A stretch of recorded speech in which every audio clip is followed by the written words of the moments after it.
hey, look here, you don't never hope, you hustle. You understand me? That's the gangster thing. You don't hope, you hustle. You know what I'm saying? This hustle, that hustle, it's got us clocked in now, acting like we are in a marathon with no finish line. Your forefathers strived, your fathers never backed down. Now you are here still striving for that bag, all the money and all the fame. Is it ever worth it? In the words of Trevor Noah, I'm unlucky that a part of my job comes with fame. I don't like that part of my job.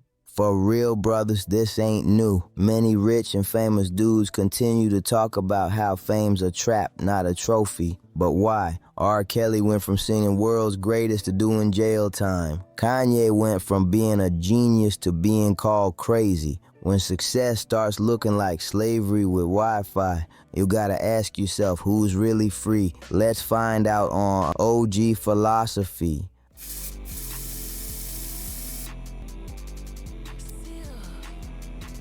Imagine waking up and realizing your whole life might just be a reality show and you never got the script.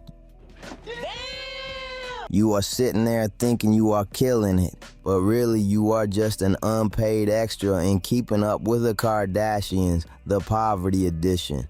Do you ever feel like life is just a game you never read the rule book for? Like everybody else is playing Monopoly, buying up Boardwalk and Park Place, and you are still figuring out how to get out of jail without passing go? Come on now, dawg. Come on, man. Back in the day, I had this friend, Dre. Dre was the type who thought he was winning because he stayed fresh. Brand new sneakers every Friday, pockets full of singles, and just enough gold chain to make you squint in the sun. One summer night, we are sitting on the stoop, heat in the air, and Dre is grinning like a man who just hacked life. Bro, I'm up. Everybody's looking at me like I'm the man. I'm here to tell you right now, we don't care. Let me tell you something. We don't care. I asked him, okay, but up in what game? If the game is just flexing on the block, cool. But if the game is building something that lasts, my guy, you have not even rolled the dice yet. Stop it. Get some help.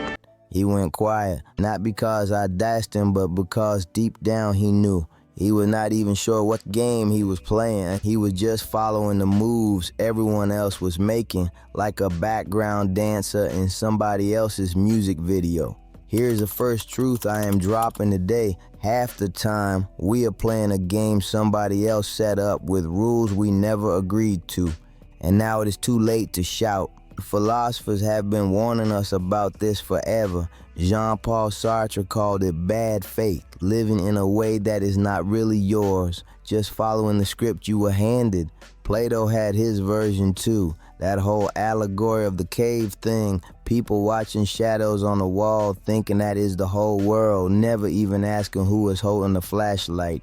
On the block, our version looks like this: chasing clout, chasing money, chasing respect, but never stopping to ask who told us those were the only prizes worth chasing. Let me put it another way. Once I saw these kids shooting dice in the alley. They are laughing, shouting, slapping fives, but the man running the game, he is not even rolling. He is just taking a cut off every bet. By the end of the night, he walks away with more money than the guy who won. It's payback time. That is life sometimes. We are sweating and fighting for scraps while somebody else is sitting back collecting off our hustle. Now, here's where it gets deep. Philosophers talk about something called the meta game. Not just playing the game, but stepping back to understand the game structure itself. That is chess versus checkers. It is what Sun Tzu meant in The Art of War when he said, every battle is won before it is fought. In everyday life, it means not just asking, how do I win today, but what do I win if I win? What do I win if I win? I know some of you feel this. Some TikTokers rant on this as well. I'm in a really fucked up situation where I go to a job every day that I fucking hate. Say that. I don't think all of these companies that are refusing to hire people really understand. Nobody wants that job. Nobody cares. It's no surprise people don't want to work these days. Even the ones working are struggling. Why would I want to go to work to struggle? So here's a real question, and I am not answering it yet. If life is a game, who wrote your rules? And if it is not you, why are you still playing? You need to stop. Now here's the thing, the block has rules. So many rules, some are common sense, some are pure nonsense, and some, they do not even exist outside your zip code. And then there are the rules that do stretch beyond the block. The ones that have been running the world since before electricity, sneakers, or even fried chicken. When I was younger, there was this corner store on 8th Avenue run by old man Tony. Tony was Italian, been there since the 1970s, and had that look like he had already seen 5 generations of neighborhood drama. Everyone knew the number one rule: no stealing from his store, no yelling at him. Definitely not disrespecting his wife. Why? Because Tony looked out for people. If you were short $1, he let you slide. If you were hungry, he gave you a sandwich on credit. That, my friends, is reciprocity. Those who want respect, give respect. And guess what? That is not just a hood thing. Aristotle, yes, the toga-wearing philosopher, called it a cornerstone of virtue. The corner store and ancient philosophy class are playing the same game. Socrates was talking about this before pizza delivery even existed, and Wanda Sykes made a joke about it. First black president. I'm so happy because now I can relax a little bit. I can buy whole watermelons now. I no longer have to grow them in my closet under my weed lamp. But the trap is, when you only see those rules inside your own little bubble, you start thinking they belong only to that world. Zoom out, and you realize they are everywhere, just wearing different clothes. I knew a guy named Malik. He was a small-time hustler, but he had big vision. He would say, Man, I am like Caesar. Everyone is out here fighting over this corner. I am thinking about the next block, the next neighborhood, the whole city. That is an empire mindset. And wild as it sounds, he was right. Julius Caesar, Alexander the Great, and they were not just playing the game, they were expanding the board. Now, I am not saying Malik's methods were in the Good Citizen Handbook, but his mindset, that was strategy. Machiavelli would have sent him a friend request. Are you serious? Philosophers call this the microcosm and the macrocosm. The small world reflects the big one. Your block, with its alliances, betrayals, peacemakers, and troublemakers, is just a mini version of how nations and corporations operate. Change the slang to suits and ties, and it is the same drama on a bigger stage. So here's the next question. When the rules of your small game clash with the rules of the bigger game, which one do you follow? That, my friends, is where we run into the hustler's dilemma. And trust me, it is the kind of philosophical migraine that makes you stare at the ceiling fan for hours. What is he doing?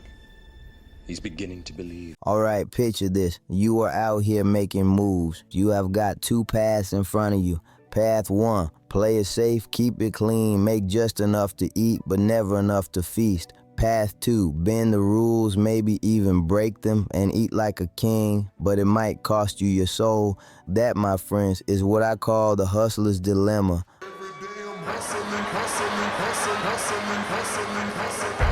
Any nigga that hustle, that's our national anthem right there. Even if your job don't even require no hustling.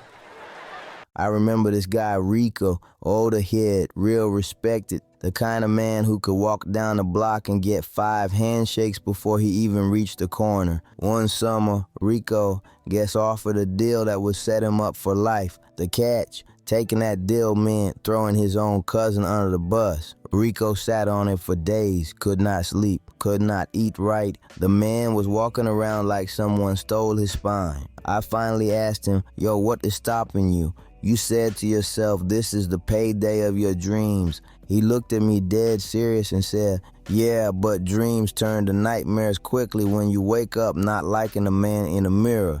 He turned the deal down. Did it cost him? Yeah, he stayed broke longer, but he kept his name clean, his people close, and his sleep peaceful. Eckhart Tolle's book on the power of now doesn't shy away from life's hardest choice: survive at all costs or stand on principle even if it costs you everything. He teaches that when you're truly present, fear of loss fades. The ego fights to protect itself, but awareness shows you what really matters. In that stillness, you realize survival means nothing if you abandon your deepest truth. Sometimes peace is worth more than life itself. Tasha, single mom, working 2 jobs, still barely keeping the lights on. One day she gets an offer to move some product. She says no at first, then the rent notice hits. Her kids' sneakers fall apart, and the fridge is looking emptier than a vegan BBQ. She takes the deal. Fast forward 6 months, she has a better apartment, new clothes for her son, money in the bank.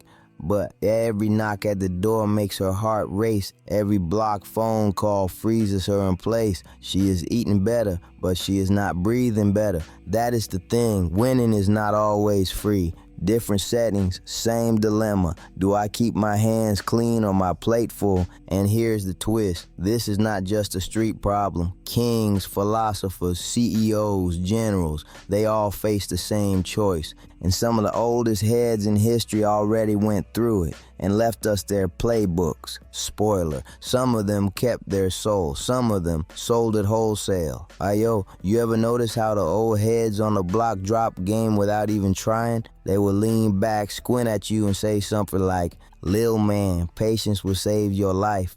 Patience. Patience, my love. In Ego is the Enemy, Ryan Holiday reminds us that patience isn't just waiting, it's a form of strength. He writes, restraint is not weakness, it's a sign of power. Ego wants instant results. It wants applause before the work is done. But patience says, Holiday points to George Marshall, who turned down promotions because he was focused on service, not recognition. Patience isn't passive, it's active preparation. It's knowing that the long game matters more than the short victory. So next time you feel the urge to rush, remember, the quiet grind often beats the loud sprint. That is chess, not checkers. On the block, that is when you settle beef with a conversation instead of a bullet, because you know if you pop off, you bring heat to everybody. Sun Tzu told his soldiers, avoid what is strong, attack what is weak. Do not walk into a trap just to prove you are tough. Play smart, not emotional. That's right, Vic. Play it smart. Play it smart. It's the only way it'll work. And then there is Socrates, Greek philosopher, loved by the people, feared by the powers that be. His big lesson, admit what you do not know. Sounds simple, but yo, that is rare. On the block, you have folks faking expertise on everything from crypto to cooking. Socrates, he would just say, I know nothing. That humility made him dangerous because he kept asking questions nobody wanted to answer, especially the ones in power. In the end, it got him killed, but 2,400 years later, his name still rings bells. That's the real dude. These guys were the original strategists, the original philosophers. Their lessons were not just about thrones and armies. They were about people, and people, they have not changed much in thousands of years. We still deal with envy, betrayal, ambition, greed, loyalty. The only difference is the clothes, the slang, and the size of the stage. And so when you hear an old head on the corner say, move in silence, just know Sun Tzu was preaching that before the block even existed. When your auntie tells you, do not count your money in front of everybody, that is Marcus Aurelius telling himself not to flaunt his wins. When your mentor says, ask more questions than you answer, that is Socrates smiling from the grave. And here's the wildest part. All these old heads, whether they were emperors, generals, or philosophers, had one thing in common. They knew the game was bigger than themselves, but they still found a way to win their way. And that brings us to the last piece of the puzzle, how you can level up your own mind game without losing your soul in the process. All right, we have talked about the game, the block, the big picture, the dilemmas, and the old heads who have been dropping jewels since before we were born. Now it is time to put all that in your pocket so you can walk out of here playing your game, not the one they dealt you. First thing, write your own rules. Yeah, I can definitely do that.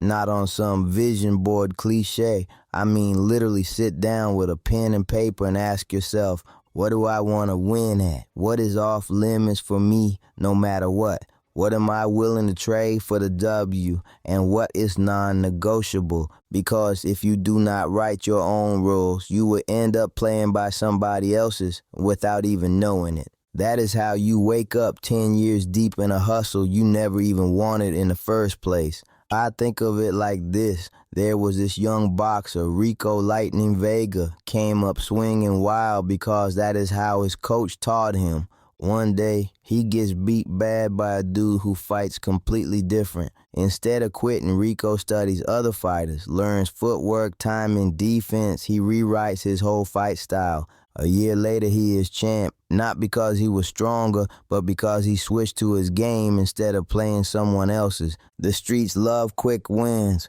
but the wise play for seasons, not summers. Marcus Aurelius played the long game by keeping himself grounded as emperor. Sun Tzu played it by avoiding fights he did not need. For you, it might be stacking slow instead of flexing fast, or learning skills instead of chasing shortcuts. Long game moves do not get claps today, but they get crowns tomorrow. There is this old head in my neighborhood, drives the same beat-up Toyota for 15 years. Folks clown him, say he is broke. One day he buys half a strip mall cash. Turns out he had been quietly buying property for years while everyone else was chasing the next shiny thing.